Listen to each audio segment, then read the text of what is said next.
What's up, guys? I am chugging along for another 15 or so exits, so chit chat. Well, I don't need my GPS. Alright, I had a couple of thoughts on my mind, and I really couldn't think of a title while just driving, so I'll come up with it later. At any rate, and I have to remember to make this public when it's over,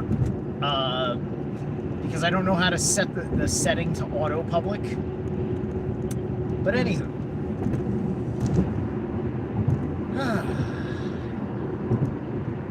all right. So thing on my mind is I was thinking of an example of the character of Captain America. And I was thinking of that in the example for which he serves on certain archetypal levels. Right? He's captain, and thus it's about leadership qualities. Right? And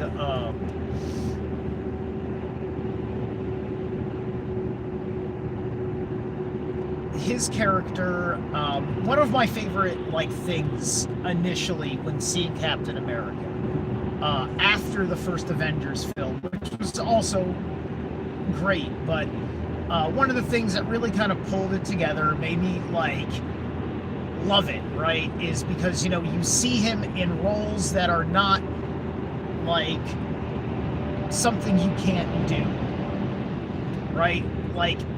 In the first Avengers movie, when they're having the war in Times Square, the Chitauri reptilian portaling in invaders with their giant dragon dreadnoughts. Oh, those things were amazing. But anyway, all right. The American military doesn't even have an ability to fucking respond to this because the tech is just so out there. But if you're strong enough, you just fight it directly, right? So Captain America is just making this big ass assessment, right? He's just making this big ass assessment. He's not spending his time being like, oh my god, we're under attack, right? It's just oh my god, there's an invasion, da da da da. It's just whatever. It's like the Nazis coming down like paratroopers on Paris or something. And he's that's his mindset. It's war. He understands what he signed up for. He's the most able Avenger that that Shield can hope to control, right? This is all well established to build up what happens later on in Civil War. But anyway, my point is that once the Avengers have assembled, Captain America sees everything that has to be done, starts giving orders. He gives an order to a cop, and the cop is just like, "Who the fuck are you?" And then all of a sudden, the shit hits the fan, and then the cop just regurgitates Captain America's orders, and everybody's saved, right? So Captain America working effectively, his superpower is his ability to lead under pressure, under high stress. To have a fully functional concept of what it's like reading a battle in the middle of it, because a battle is a certain degree of chaos. Because, a competent soldier isn't just going to throw himself on the meat grinder and hope for the best. He's going to use a lot of creativity, which is going to come from a healthy balance of left and right brain processing of what you're doing. In other words, your energies are going to be a little bit of left-hand path, a little bit of right-hand path, because you're not going to be able to fake out your enemy, right? Remember how the history books taught us about how we defeated the British? Because the British were all about getting a straight line, wear bright red clothing, da-da-da-da. And our fucking guerrilla warfare motherfuckers just whooped their ass. especially the militia. You know, people that did militias had a way better time than people that were doing regulars, right? The militiamen were not the ones having a fucking issue with George Washington trying to get their paychecks. Because the militiamen, you know, they handled it in their own way. Many of them were mercenaries, but not unreasonable, right? It's why you don't get a whole lot of that. It's just like you're asking us to die for you as the one who will win for the common cause that we've already showed up for. So we're gonna need to be fucking compensated as living men here, right? Because we have needs in the now. So, right, as opposed to the people that are the regulars, you know, because there was no ability to draft. You either were incorrigible to do it or not, right? This is why you needed a Captain America. You needed somebody to get behind you in all that way. You needed your heroes and such, right? That is why Mandela effect, I'm sorry, fucking Mandela effect, Eisenhower was on the dime, not Roosevelt. Roosevelt was a fucking cripple. Elected to office as a shadow ploy to get the world into communism.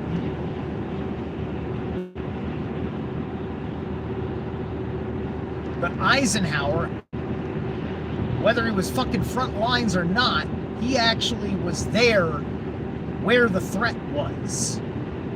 At least after they fucking cleared the area, right? Eisenhower makes more sense because Eisenhower has that, like, honorable king warrior thing going on, or, you know, which also good emperors did. I liked the Napoleon movie. I got some issues with it, and it should have included his night in the Pyramid of Giza, you know. So, and like Ridley Scott knows how to do a scene like that. He decided not to, so that kind of made the movie a little bit lame. There better be a scene like that in a director's cut that I will watch. I'll watch a director's cut of Napoleon. I'll spend more time seeing what else you could add to that. I'm French on my father's mother's side. So those are my ancestors. Those are my forefathers you're fucking talking about. I'm interested. Do them fucking justice, Ridley. For fuck's sake. Anyway. So, when you're a leader like that, like, what's going on, right? You know, like, his ability to snap and tell that cop what to do, and tell the Hulk what to do, and tell Tony Stark, I do it my way. Just like, I have a plan. Attack. Oh, just like, he's able to, like, get that. He's, you know, like, they become extensions of his nervous system. The Hulk, it's just like, I don't suit up. I'm exposed. I'm an open nerve, right? That's like bare knuckle brawl, right? So, it works functionally because here's Captain America, who, with the exception of the only superpowers that he actually has is reasonable recovery time from injury. Like, heightened reasonable recovery time from injury. It's not like he has, like, Wolverine, like, healing factor. And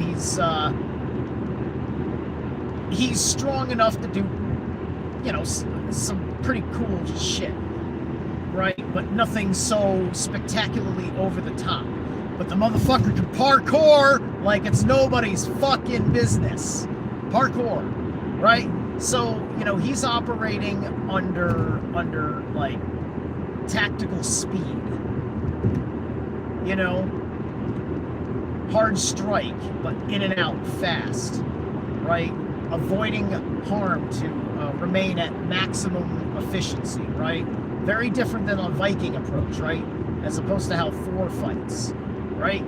But, you know, if Thor is fighting under Captain America's orders, it's now applying what Captain America would do, right? And so, and that's something that you enjoy about the teamwork. It's like, here's a guy taking orders from a man, right? And that doesn't happen.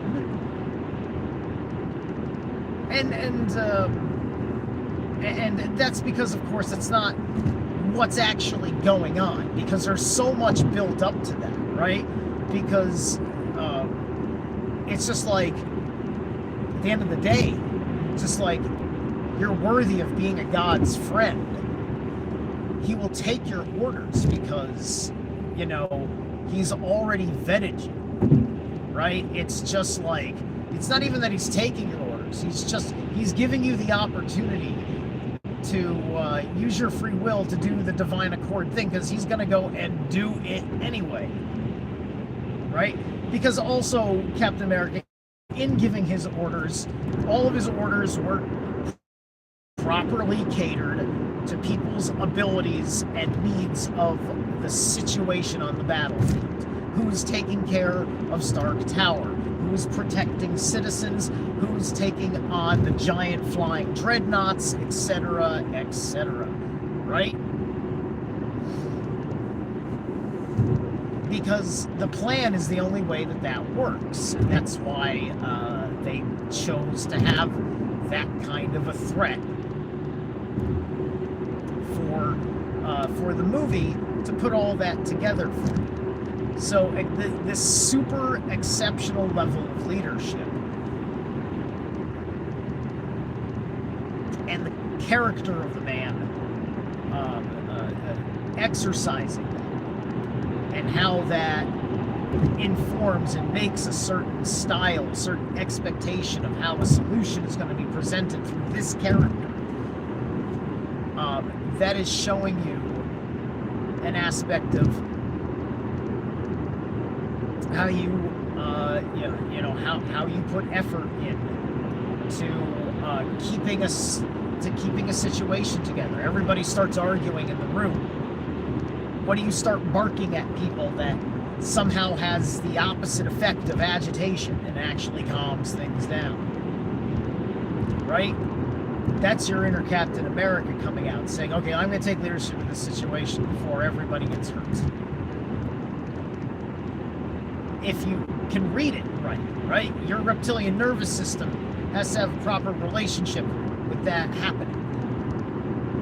Otherwise, it may not be your role. You have to know your role, because you're not always going to be in this role. We all find this out. Is that the truck that comes to my job all the time? No.